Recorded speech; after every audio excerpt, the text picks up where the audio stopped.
So, good morning, everyone.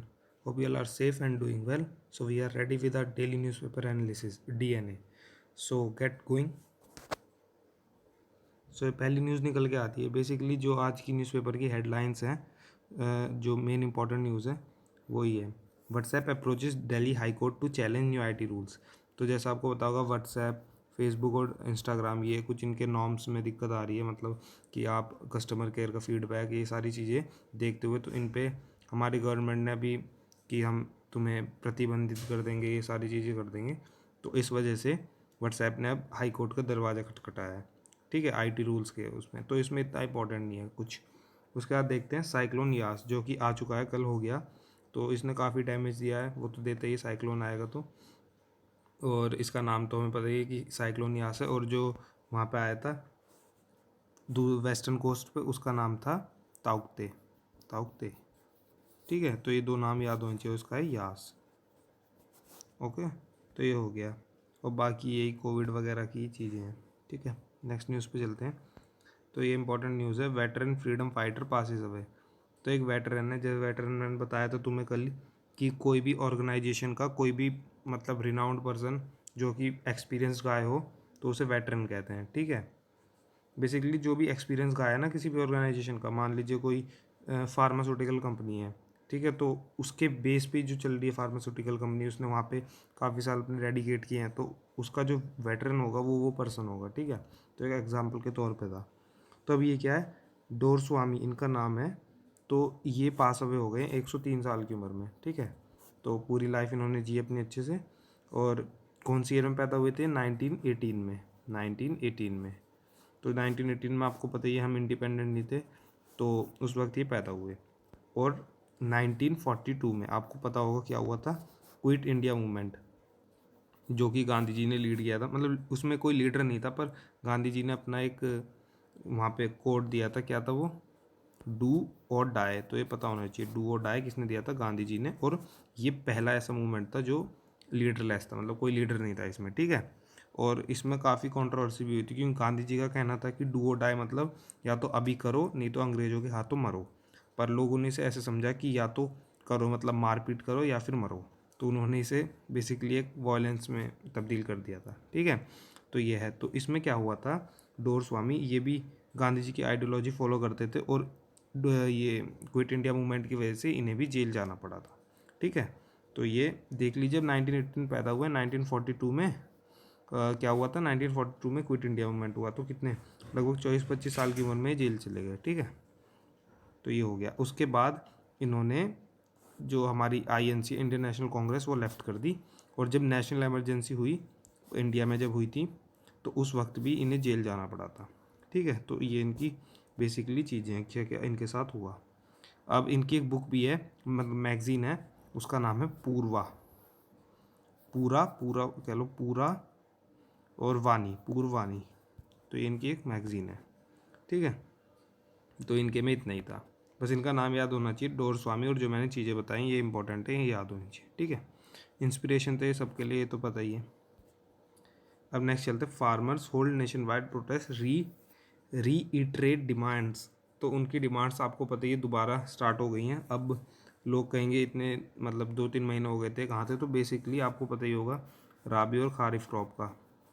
राबी और खारिफ, राबी में क्या होता है, राबी सोन होती है, मतलब उगाई जाती हैं किसमें, ठंड के सीज़न में, मतलब अक्टूबर से नवंबर इस सीज़न में उगाई जाती है, ठीक है। और खारिफ कौन से में होती है, खारिफ होती है मई जून, मतलब अप्रैल मई के आसपास हो जाती है, ठीक है।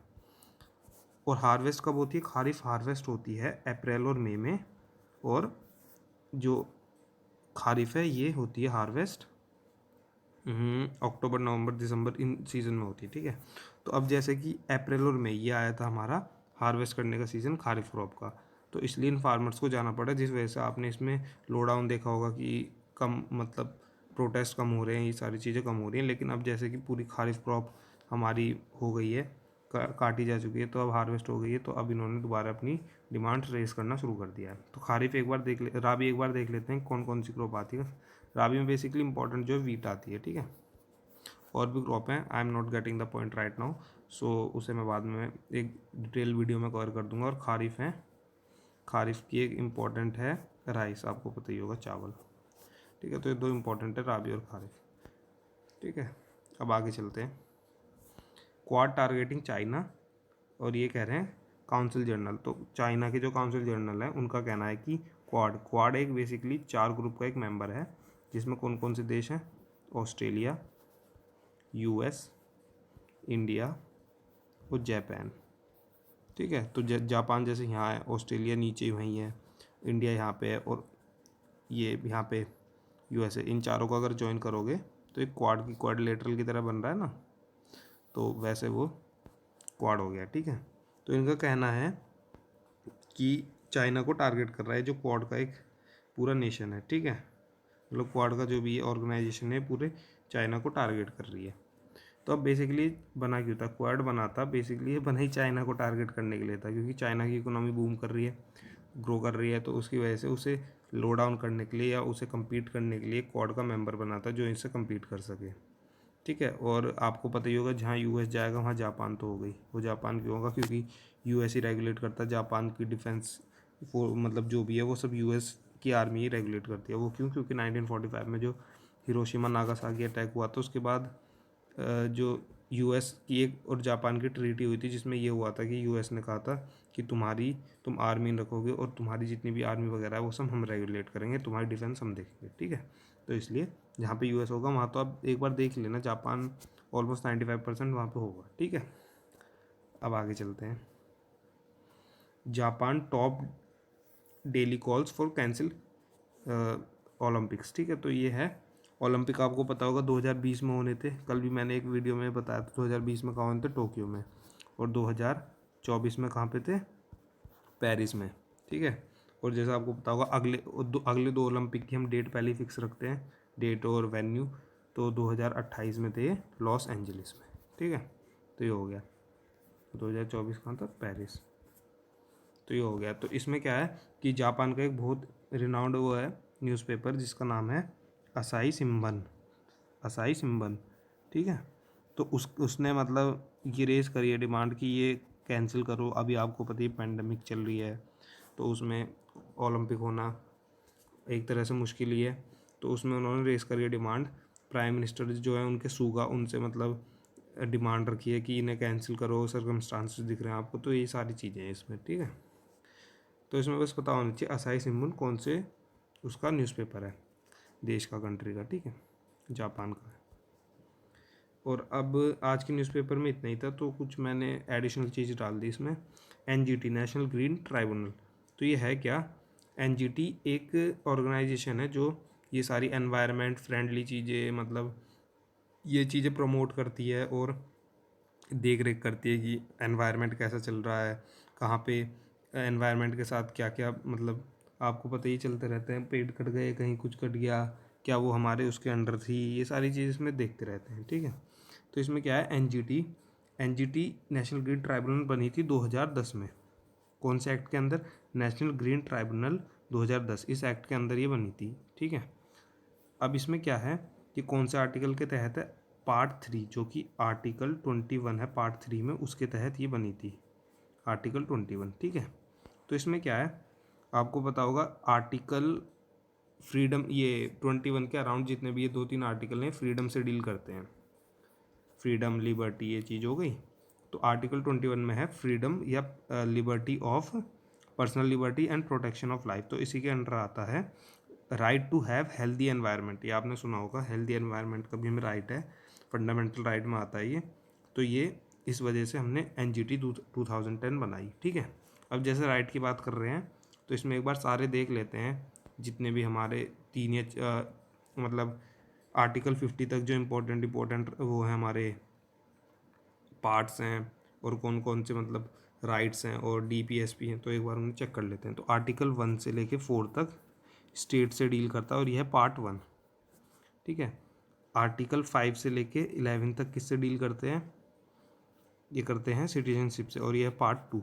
ठीक है, और आर्टिकल 12 से लेके 35 तक फंडामेंटल राइट, और यह है पार्ट 3। ठीक है, ये पार्ट 3 है।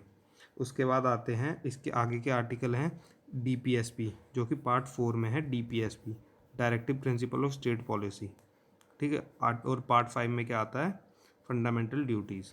तो एक था फंडामेंटल राइट, एक था ड्यूटीज़।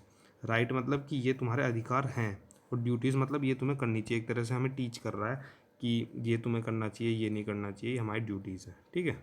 तो ये हमारा एक बार आर्टिकल हमने देख लिया, ठीक है। तो ये पढ़ने का तरीका होता है कि कहीं पे एक आर्टिकल 21 आया, हमने एक बार सारी चेक कर लिए, तो एक बार रिवीजन भी हो गया, और जिसको पता नहीं था उसे एक बार पता भी चल गया, ठीक है।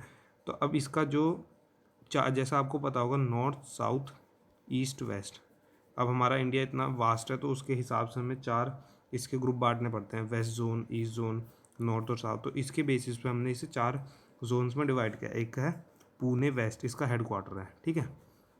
सेंटर में है भोपाल, उसके बाद साउथ में है चेन्नई, और कोलकाता है ईस्ट में। तो ये 4 इसके क्वार्टर्स, और हेड क्वार्टर्स का कहाँ है, हेड क्वार्टर वो दिल्ली में है, ठीक है।